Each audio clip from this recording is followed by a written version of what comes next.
নমস্কার, আপনারা দেখছেন ট্রাইবস টিভি বাংলা। হট সিটে হট টকের আরও একটি পর্ব, খুব গুরুত্বপূর্ণ পর্ব নিয়ে আপনাদের সঙ্গে আমি হাজির। আমার নাম শান্তনু।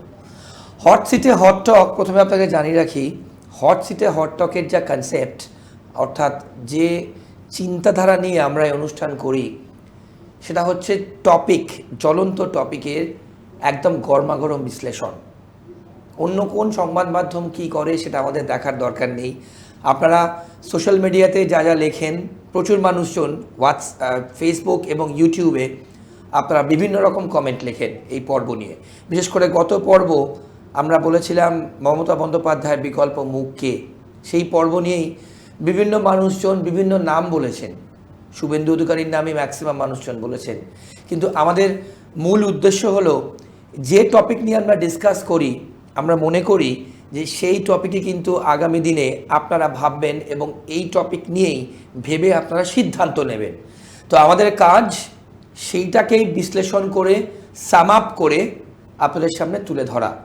আমাদের সঙ্গে যে অতিথি থাকেন, অর্কপ্রভু সরকার থাকেন হট সিটে হট টকে, তার অভিজ্ঞতা, তার বিশ্লেষণ আমরা আপনাদের সামনে তুলে ধরি এবং সেটা ভবিষ্যতে কী হবে আপনাদের ডিসিশন। সুতরাং আমরা ডিসিশন মেকার নই, আমরা অ্যানালাইজার, এটা কিন্তু মাথায় রাখবেন। আমরা অ্যানালাইজ করে আপনাদের সামনে তুলে ধরি। হট সিটে হট টকে আজকের পর্ব খুব গুরুত্বপূর্ণ। প্রথমে বললাম সব পর্বে গুরুত্বপূর্ণ, আজ গুরুত্বপূর্ণ কারণ ভাবুন, আমাদের এই রাজ্যে এই মুহূর্তে শাসক দল তৃণমূল কংগ্রেস আর বিজেপি বিরোধী দল, এই দুজনের মধ্যেই কিন্তু টাসেল হচ্ছে, অর্থাৎ attack counter attack, blame game, যাই বলুন না কেন। মমতা বন্দ্যোপাধ্যায় এবং তৃণমূল কংগ্রেসের যারা মুখপাত্র আছেন, লিডার্স আছেন তাদের, অন্যদিকে শুভেন্দু অধিকারী এবং বিজেপির যারা রাজ্য স্তরের নেতা নেত্রীরা আছেন তাদের মধ্যে। কিন্তু কংগ্রেস এবং সিপিএম, বামফ্রন্ট বলা যায়, এই দুটো দল কি অপ্রাসঙ্গিক হয়ে গেল নাকি? তাদের তো রোল থাকবে, তারাও তো যথেষ্ট পরিমাণে ভালো ভোট পায়। 34 বছর বাংলাকে শাসন করেছে বামফ্রন্ট, আমরা প্রত্যেকে জানি। তাহলে তারা অপ্রাসঙ্গিক হয়ে গেল কি করে? এখন টপিক মানেই হ্যাঁ মমতা, না মমতা, মানে তৃণমূল কিংবা বিজেপি। কিন্তু আজকের পর্বে আমরা রাখছি বাম এবং বামফ্রন্ট, অর্থাৎ বামফ্রন্ট এবং কংগ্রেস, তাদের রোলটা কি হচ্ছে। তারা অনেকেই বলছে বামফ্রন্ট নাকি তৃণমূলের বি টিম, আবার অনেকে বলছেন না না না, ভোট কাটোয়াটা, ভোট কেটে কোন দলের সুবিধে করছে। আমাদের আজকের পর্ব তাই থাকছে এই নিয়ে, প্রথম টপিকে, প্রথম পয়েন্টে। দ্বিতীয়, অনুব্রত মণ্ডল বীরভূমের সোকল বাঘ, বীরভূমের বাঘ, এসডিপিও অফিসে গতকাল গেছেন। তিনি অসুস্থ ছিলেন, বেড রেস্টে ছিলেন। বেড রেস্ট হওয়ার পর তিনি গেছেন, তারপর 2 ঘন্টা ছিলেন, কি কথা হলো কি হলো, তারপর তিনি বেরিয়ে গেলেন। তাহলে অনুব্রত মণ্ডল পুলিশকে যে ভাষায় কথা বলেছেন আপনাদের সামনে তুলে ধরতে পারবো না, সেটা সে অডিও কোনোদিন আমরা প্লে করতে পারবো না। শিউরে উঠবেন সেই ভাষা শুনে। তাহলে সেই ভাষার পিএইচডি করা পুলিশকে বলে, যে পুলিশকে বললো তারই ফোন, লিটন হালদার আইসি, তারই ফোন নিয়ে নেওয়া হলো। অনুব্রত মণ্ডলের ফোন কিন্তু নিয়ে নেওয়া হয়নি। এই নিয়ে থাকবে আমাদের ডিসকাশন। আর লাস্ট টপিক রাখছি বাংলাদেশের আপডেট নিয়ে। বাংলাদেশেও কিন্তু অনেক মুভমেন্টস হচ্ছে। অর্কপ্রভু সরকার আমাদের প্রতি পর্বের মতো আছেন, আমার বাদিকে বসে আছেন এবং প্রচুর মানুষজন, অর্কদা আপনার বিশ্লেষণে প্রচুর মানুষজন কমেন্ট করছেন এবং বিভিন্ন রকম কমেন্ট করছেন, বিভিন্ন স্টেটমেন্ট দিচ্ছেন। সবগুলো আমাদের পক্ষে নেওয়া সম্ভব না, বাট ম্যাক্সিমামগুলো আমরা নিয়ে আপনাদের সামনে তুলে ধরবো। আপনাকে স্বাগত আজকের পর্বে। অর্কদা, প্রথমেই কংগ্রেস এবং বামফ্রন্ট অপ্রাসঙ্গিক হয়ে পড়লো কি? উত্তরবঙ্গ নিয়ে আমরা আসবো, বাট প্রথম প্রশ্ন, এই দুটো দল কি রোল?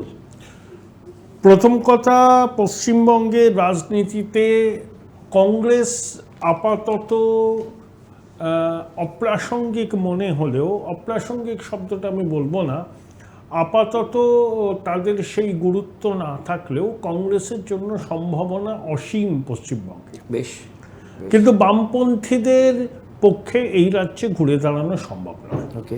কারণ 34 বছর রাজ্যপাট সামলানোর পর বাম সরকারের বিদায় হয়েছে এবং এখন প্রচুর বামপন্থী ছেলেমেয়ে রাজনীতি করছেন। তারা খুব স্বচ্ছ, কথাবার্তা ভালো বলেন, কিন্তু তারা যে পলিসিগুলো নিয়ে আসছেন বা যার কথা বলছেন সেগুলো মানুষ গ্রহণ করছে না।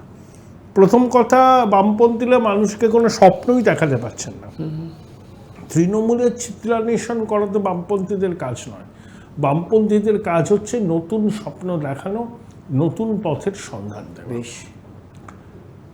5ই জুন ছিল বিশ্ব পরিবেশ দিবস। সেখানে ভারতবর্ষের একমাত্র বাম শাসিত রাজ্য কেরলে একটা কাণ্ড করেছে। কেরলের রাজভবনে রাজ্যপাল আর্লেকার কেরল সরকারের সঙ্গে উদ্যোগে পরিবেশ দিবস পালন করার একটা কর্মসূচি নিয়েছিলেন। কিন্তু পিনরাই বিজয়নের সরকার সেই কর্মসূচি থেকে সরে দাঁড়ালো। কারণটা অত্যন্ত তুচ্ছ আমাদের কাছে, কিন্তু সিপিএমের কাছে বিরাট। কারণ রাজভবনে যেখানে অনুষ্ঠানটি হওয়ার কথা ছিল, ব্যাকগ্রাউন্ডে একটা ভারত মাতার ছবি ছিল। অবন ঠাকুর তো ভারত মাতার ছবি এঁকেছিলেন। আরএসএস ভারত মাতাকে কল্পনা করে, কিন্তু ভারত মাতার সত্য তো আরএসএস এর নয়। পশ্চিমবঙ্গ বিধানসভার বিরোধী দলনেতা ছিলেন 2001 থেকে 6 পঙ্কজ ব্যানার্জি। উনি টালিগঞ্জের অদূরে ভারত মাতার পুজো করতেন। শুধুমাত্র ভারত মাতার ছবি আছে ব্যাকগ্রাউন্ডে, সেই জন্য সিপিএম রাজভবনের অনুষ্ঠানটা বয়কট করে। অর্থাৎ ভারতের চেতনা, ভারতের আধ্যাত্মিকতা বোধ, ভারতবাসী কিসের সঙ্গে নিজেকে সম্পৃক্ত বোধ করেন, বামপন্থীরা এখনো সেটা বুঝতে পারছে না। এখনো পশ্চিমবঙ্গে তারা বলছে যে কি হিন্দু হিন্দু করা হচ্ছে। আরে রুটি কাপড়া মাখানটাই তো আসল। ধর্ম যদি না থাকে তো রুটি কাপড়া মাখানের কি হবে? এমন দিন তো চলে আসতেই পারে যে আপনার দরজার উঠোনে আপনি দেখলেন কিছু লোক এসে বলল, আমরা আনসার আল্লাহ বাংলা, আমরা খিলাফত চাই, আমরা আইসিস। পশ্চিমবঙ্গের সৃষ্টি হয়েছে হিন্দু বাঙালিদের জন্য। 20শে জুন 1947 সাল, যেটা বিজেপি দাবি করে, ডক্টর শ্যামাপ্রসাদ মুখোপাধ্যায় অবিভক্ত পশ্চিমবঙ্গের আইনসভায় বাংলা ভাগের পক্ষে ভোটাভুটি হয়েছিল। তখন বামপন্থীদের দুজন ছিলেন অবিভক্ত পশ্চিমবঙ্গের আইনসভায়, একজনের নাম জ্যোতি বসু, একজনের নাম রতনলাল ব্রাহ্মণ। তারা কিন্তু বঙ্গভাগের পক্ষে ভোট দিয়েছেন। এমনকি বিধানচন্দ্র রায়, ডক্টর নলিনী চ্যাটার্জি, কিরণ শঙ্কর রায় প্রমুখর মতো ব্যক্তিত্ব তারাও সমর্থন করেছিলেন। ইন্টেলেকচুয়ালস, লয়ার, ইন্ডাস্ট্রিয়ালিস্ট তারাও সমর্থন করেছিলেন। আজ যখন আমাদের সামনে আমাদের ভিটে মাটি থাকবে কিনা সেটা নিয়ে প্রশ্ন, আমরা নিজ ভূমে পরবাসী হব কিনা সেটা নিয়ে প্রশ্ন, তখন বামপন্থীরা এই বিষয়টা ধরতেই পারছেন না। আরে রুটি কাপড়া মাকাল মানুষের আবহমানকালের সমস্যা। আর ধর্ম কি? ধর্ম হচ্ছে যা আমরা ধারণ করি, ধৃধাতুযুক্ত অনট প্রত্যয়।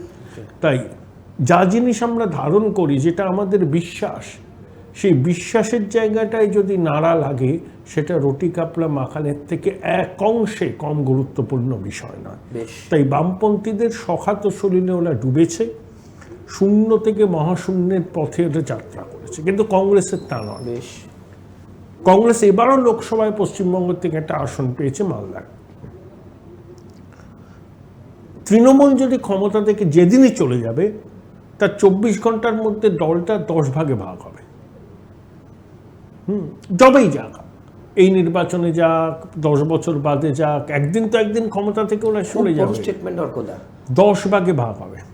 যেদিনকে তৃণমূল কংগ্রেস 24 ঘন্টা চলে যাবে, 24 ঘন্টা, কারণ এই দলটা পিছনে তো কোনো মতাদর্শ নেই। সিপিএম ক্ষয়িষ্ণু কিছু নেই। সিপিএম বিরোধিতা থেকে তৃণমূলের জন্ম। যে সিপিএমই এখন অস্তিত্বের সংকটে ভুগছে, তাহলে তৃণমূলের কিসের লড়াই? তাহলে তৃণমূলের যারা এখন শীর্ষ নেতৃত্বের জায়গায়, এবং তৃণমূলের র্যাঙ্ক অ্যান্ড ফাইলের ম্যাক্সিমাম কংগ্রেস থেকে আসা, তা বাংলায় বা পৃথিবীতে কোনো শূন্যস্থান থাকে না। যে দলই ক্ষমতায় আসুক, ধরুন তৃণমূলকে হাঁটিয়ে বিজেপি এলো, আজ না হয় কাল, নয় পরশু, তার থেকে অপোজিশন স্পেস থাকবে তো। বামপন্থীরা পারবে না ওই বস্তা পচা নীতি এবং মানুষের মন না বোঝার জন্য। তখন তৃণমূল থেকে দলে দলে কংগ্রেসে ঝুঁকবে লোকে। এবং থেকে আগামী কংগ্রেসে, দিনে বেশ। পশ্চিমবঙ্গে লড়াইটা হবে বিজেপি বনাম কংগ্রেস। তাই কংগ্রেসের ভবিষ্যৎ এখানে আমি তো মনে করি উজ্জ্বল।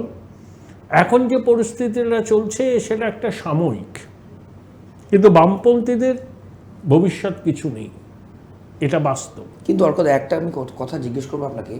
আরজিকর মুভমেন্টের সময়, রিসেন্টলি এসএসসি চাকরিহারা শিক্ষকদের সময়, তারা কিন্তু বাম অতি বাম অনেকেই বলেছেন, তারা মুভমেন্ট করবে, গোটা রাজ্য অচল করে দিয়েছিল। ওতে ভোট হয় না, বলবে যে ঠিক আছে খুব ভালো, ছেলেগুলো ভালো, দাবিটা ভালো, মুভমেন্টটা ভালো, কিন্তু তোমাদের ভোট দেবো না। কেন ভোট দেবো তোমাদের? তোমরা ভোট দিয়ে কি করবে? তোমরা 34 বছর ছিলে, তোমরা কি করতে পারো আমরা দেখেছি। তোমরা পরীক্ষিত শক্তি। বেশ, নতুন করে পশ্চিমবঙ্গের মানুষকে দেওয়ার মতো তোমাদের কিছু নেই, এটা মানুষের একদম বক্তব্য। এই যে রেড ভলেন্টিয়ার্স ছিল করোনার সময়, খুব ভালো কাজ করেছিল ওরা, ওদের প্রতি মানুষের সহানুভূতিও ছিল, কিন্তু 21-এর ভোটে তার কোনো ফল হয়েছে? কিচ্ছু হবে না। বামপন্থীরা শূন্য থেকে মহাশূন্যে বিলীন হবে। দুটো জিনিস অর্কদা, এবং দেশ বামমুক্ত হলে ভালো। দেশ বাম মুক্ত হলে ভালো। ওকে, দুটো জিনিস অর্কদা আমি জিজ্ঞেস করি। প্রথম জিজ্ঞেস করি, 2011-তে এই কংগ্রেসের সঙ্গে তৃণমূলের জোট, তারপর আমরা দেখেছি বামফ্রন্টের সঙ্গে কংগ্রেসের জোট, এমনকি কালীগঞ্জ উপনির্বাচন, সেখানেও কিন্তু কংগ্রেস ক্যান্ডিডেট মোস্ট প্রবাবলি দিয়েছে, এখানে বামফ্রন্ট কিন্তু ক্যান্ডিডেট দেয়নি। সেখানে দাঁড়িয়ে আপনি কিভাবে দেখছেন 2026-এ যদি শূন্যর সঙ্গে শূন্য যোগ করলে শূন্যই হয়, আর কিছু বলার নেই আমার। বেশ, এটাই, বামও শূন্য, কংগ্রেসও শূন্য, তাই 0+0 = 0, কিচ্ছু হবে না। পশ্চিমবঙ্গের আগামী নির্বাচন তৃণমূল বনাম বিজেপি। বামেরা একটা কাজই করবে, যে যে অঞ্চলে খুব শক্তিশালী লড়াই, খুব অল্প ব্যবধানে জয় পরাজয় নিষ্পত্তি হবে, তৃণমূল বিরোধী ভোট কিছু কেটে তৃণমূলের সুবিধা করে দেবে। ওরা হচ্ছে মার্ক্সবাদী তৃণমূল কংগ্রেস, ওরা তৃণমূলের বি টিম। বামফ্রন্ট তৃণমূলের বিটি, অবশ্যই ওরা চায় যেন তেন প্রকারেণ তৃণমূলকে ক্ষমতায় রেখে দিতে, এটাই কিন্তু ওদের আসল লক্ষ্য। বেশ, কিন্তু আপনাদের উত্তরবঙ্গের ক্ষেত্রে দুটো কিন্তু তৃণমূলে জয়েনিং হয়েছে। একটা হচ্ছে শঙ্কর মালাকার, তার অনেক অভিজ্ঞতা, তিনি একজন বর্ষিয়ান কংগ্রেস নেতা। শঙ্কর মালাকার এবং আবার জন বার্লা। দাঁড়ালে আবার হারবে না, দুজনই কিন্তু নর্থ বেঙ্গলের। আমার প্রশ্ন, জন বার্লা লোকসভা নির্বাচনের আগেই তো ছেড়ে দিয়েছিলেন, বসে গেছিলেন। বিজেপির প্রার্থীর এগেনস্টে সাবোতাজ করেছিলেন, তো মনস্তিকা তো জিতলো। এরা কেউ আহামরি কোনো বড় মাপের নেতা নয়, সামান্য কিছু পকেটে ইনফ্লুয়েন্স থাকতে পারে, কিন্তু ভোট হয় সিম্বলে, হ্যাঁ মমতা না মমতা। যারা মমতাদির পক্ষে তারা তৃণমূলকে দেবে, আর যারা মমতাদির বিপক্ষে তারা বিজেপিকে দেবে। এর বাইরে কোনো স্পেস নেই পশ্চিমবঙ্গে, এটা বাস্তব, এটাই হবে। তাহলে কংগ্রেসের রোলটা কি হবে অর্কদা? কংগ্রেস কি সিঙ্গেল লড়বে? কংগ্রেসের একটা অংশ চাইছে তৃণমূলের সঙ্গে হাত মেলাতে, একদমই, যাতে এই শূন্যের খরা কাটে। শুভঙ্কর সরকার আছে, ওই এও ছিল আমাদের, ওই মালাকারও ছিল, প্রদীপ ভট্টাচার্যেরা নেই। আবার কংগ্রেসের একটা বড় অংশ আছে যারা যে কোনো মূল্যে জোটের বিপক্ষে। তারা মনে করে যে কংগ্রেসের আজকের যে অবস্থা তার জন্য দায়ী তৃণমূল। 2011 সালের নির্বাচনে সোনিয়া গান্ধী তৃণমূলকে সব রকম সহায়তা করেছিলেন। কংগ্রেস বোধহয় 42টা আসনও পেয়েছিল। কংগ্রেসের সহযোগিতা ছাড়া তৃণমূল 2011 সালে ক্ষমতায় আসতে পারত না। তারপরে কি আমরা দেখলাম যে ধীরে ধীরে কংগ্রেসকে ভাঙল তৃণমূল, ভেঙে কংগ্রেসকে মালদা মুর্শিদাবাদে সীমাবদ্ধ করলো। তারপর সেখানেও লাগাতার কংগ্রেস পরিচালিত জেলা পরিষদ থেকে যা ছিল সব কখনো প্রলোভন দেখিয়ে, কখনো মিথ্যা মামলা দিয়ে জনপ্রতিনিধিদের তৃণমূল নিজের দিকে নিয়ে আসলো এবং কংগ্রেসকে কোণঠাসা করলো।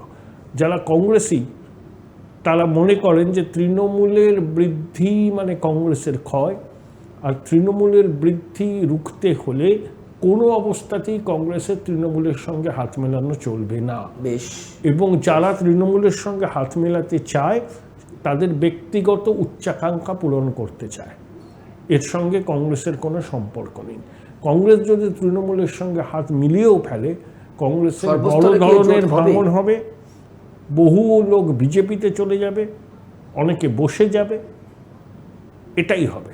মানে আপনি কংগ্রেস তৃণমূল অ্যালায়েন্স দেখছেন না, কেন হতেই পারে, সিট শেয়ারিং দেখছেন না? 5-6টা সিট কংগ্রেসকে দিতেও পারে তৃণমূল, ওকে, সেটা কংগ্রেস জিততেও পারে তৃণমূলের ভোটে, কিন্তু ইন ফিউচার কংগ্রেস ভয়ানক বিপর্যয়ের সম্মুখীন হবে যদি সে তারা অ্যালায়েন্সে যায়। কংগ্রেসের অস্তিত্ব কিছু থাকবে না, যতটুকু আছে নিজের দিকে ঘুরে দাঁড়াবার সম্ভাবনা আগামী দিনে আছে, কিন্তু তৃণমূলের সঙ্গে হাত মেলালে কংগ্রেসে যা আছে তাতেও ভাঙন হবে। অর্কদা, আপনি একটা খুব ইম্পর্টেন্ট স্টেটমেন্ট করলেন যে বামফ্রন্ট হলো তৃণমূলের বি টিম, সেই জন্যই কি আবার বামের ভোট রামে আসার চান্সেস? ও চলে গেছে, যতটুকু আছে ওদের হিন্দু ভোট ততটুকু চলে আসবে, মানুষ বুঝে গেছে এরা তৃণমূলের বি টিম। যেখানে খুব লড়াই হবে যে বিধানসভা কেন্দ্রে, সেখানে তৃণমূল বিরোধী ভোট কিছুটা ভাগ করে দিয়ে তৃণমূলকে সুবিধা করবে, এটাই ওদের লক্ষ্য, আর কিছু না। বেশ, খুব ইন্টারেস্টিং অর্কদা, পরে আমরা এই নিয়ে ডিটেলে ডিসকাস করবো। আমরা পরের পয়েন্টে যদি যাই অর্কদা, বীরভূমের বাঘ কিন্তু শেষ পর্যন্ত এসডিপি অফিসে গেলেন এবং মিট করলেন, 2 ঘন্টা ছিলেন, তারপর বেরিয়ে গেলেন। কিন্তু অবাক করা বিষয়, যে পুলিশকে অকথ্য ভাষায় যা টেলিকাস্ট করা যায় না গালাগাল দেয়া হলো, তার ফোন আইসি লিটনন্দারের ফোন নিয়ে নেওয়া হলো, আর অনুব্রত মণ্ডল গিয়ে 2 ঘন্টা থেকে বেরিয়ে সোজা পার্টি অফিসে চলে গেলেন। আমার প্রশ্ন অর্কদা, তাহলে পুলিশকে গালাগাল দিয়ে পুলিশেরই ফোন নিয়ে নেওয়া হলো, এরপর তো টেম্পারমেন্ট হয়ে যাবে, বলবে ফোন আমরা হারিয়ে ফেলেছি। এটাই পশ্চিমবঙ্গে হয়, অনুব্রতর কেশাগ্র স্পর্শ করার ক্ষমতা রাজ্য পুলিশের নেই। কার হাত মাথায় অর্কদা? সর্বোচ্চ নেতৃত্বের আশীর্বাদের হাত অনুব্রতর মাথায় আছে, তাই অনুব্রত বেপরোয়া, এবং পুলিশ পক্ষেও সম্ভব নয় সর্বোচ্চ প্রভাবশালীর কে অসন্তুষ্ট করে, রুষ্ট করে অনুব্রত বিরুদ্ধে ব্যবস্থা নেওয়া। কিন্তু সাধারণ মানুষের মনে তো যা প্রভাব পড়েছে, পুলিশের নিচুর তলার কর্মীরা এটাকে একেবারেই বরদাস্ত করছে না, কারণ তাদের বাড়ির লোকদের অসম্মান করা, একদম, হ্যাঁ, এটার সামাল দিতে হবে তৃণমূলকে। ওরা বুঝতে পারছে না এখন ড্যামেজ ইজ ডান। হ্যাঁ, এবার মানুষকেও তো বোকা ব্যাপার কারণ নেই। How much damage is done অর্কদা, এটাই প্রশ্ন। কারণ বীরভূমে কাজল ভার্সেস অনুব্রত, তাহলে কি how much damage is done? অনেকটাই ক্ষয়ক্ষতি হবে, অনেকটাই ক্ষয়ক্ষতি হবে। শুধু বীরভূম না, এর এফেক্ট সারা পশ্চিমবঙ্গে পড়বে, পুলিশের মধ্যে পড়বে, নিচুর তলার মধ্যে। আজকে যদি অনুব্রতের বিরুদ্ধে কঠোর ব্যবস্থা নিত শাসক দল, তাহলে পুলিশ আশ্বস্ত হতো যে না, সরকার আমাদের পাশে আছে, আমাদের ক্ষোভটাকে প্রশমিত করেছে। পুলিশ মন্ত্রীর সঙ্গে মুখ্যমন্ত্রী যেটা হচ্ছে, অনুব্রতের বিরুদ্ধে তো ব্যবস্থা নেওয়াই হচ্ছে না, যেগুলো হচ্ছে লোক দেখানো। কোনো ক্ষমতা নেই অনুব্রতের বিরুদ্ধে ব্যবস্থা নেওয়া প্রশাসনের, চাইলেও নিতে পারবে না, কারণ সর্বোচ্চ প্রভাবশালীর আশীর্বাদের হাত তার মাথার। এই যে ড্যামেজ ইজ ডান অর্কদা, বেনিফিট কার? বিজেপি? তৃণমূলের তো ক্ষতি হবে, বেনিফিট বিজেপিরই হবে। বেশ, সেদিকে আমাদের নজর থাকবে। আমরা শেষের দিকে অর্কদা, এবার বাংলাদেশের প্রেজেন্ট স্ট্যাটাস আপডেট কি হতে যাচ্ছে রাজনৈতিকভাবে, এবং সেখানকার যারা মানুষজন আছেন, বিশেষ করে সংখ্যালঘু মানুষজন যারা হিন্দুরা সেখানে আছেন? বাংলাদেশ যা ছিল 2 মাস আগে এখনও তাই আছে, ক্রমে পরিস্থিতি অবনতি হচ্ছে। যতক্ষণ না পর্যন্ত সেখানে একটা অন্তর্ভুক্তিমূলক নির্বাচন হচ্ছে এবং নির্বাচনের মাধ্যমে একটা সরকার আসছে, ততক্ষণ পর্যন্ত বাংলাদেশ থেকে এই অবস্থা থেকে বেরোতে পারবে না। এটাই সবথেকে বড় কথা। কবে নির্বাচন হবে, তার রোডম্যাপ কী হবে, সেটা কবে জানা যাবে, সে সম্পর্কেও আমার মনে সংশয় আছে।